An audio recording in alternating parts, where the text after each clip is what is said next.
শেষ ঠিকানা যদি ৩.৫ হাত মাটি হয়, তাহলে কিসের তো ক্ষমতার দাপট।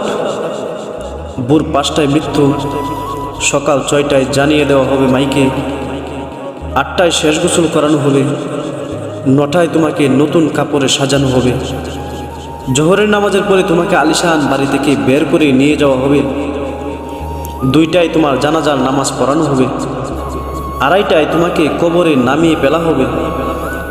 মাটি দেওয়া শেষ হয়ে গেলে কেউ তোমার জন্য দোয়া করবে, আর কেউ চলেও আসবে। এই তো জীবনের শেষ আয়োজন। তো কিসের তো অহংকার, কিসের তো ক্ষমতার দাপট। হ্যাঁ, ক্ষমতা কারোর জন্য চিরস্থায়ী নয়। অন্যায়ভাবে কাউকে ঠকালে একদিন ঠিক নিজেকেও ঠকতে হবে, এটাই নিয়ম। হ্যাঁ, এটাই নিয়ম। ভোরের সূর্যোদয়ের আলোতে যে পৃথিবী আলোকিত হয়, সন্ধ্যা সূর্য অস্তে তা আবার হারিয়ে যেতেও দেখি। অসত্য দিয়ে সত্যকে কখনো ডেকে রাখা যায় না। প্রকৃতি বড়ই নির্মম, কবে কখন কোথায় কার উপর আঘাত হানে তা একমাত্র উপরওয়ালাই ভালো বলতে পারে।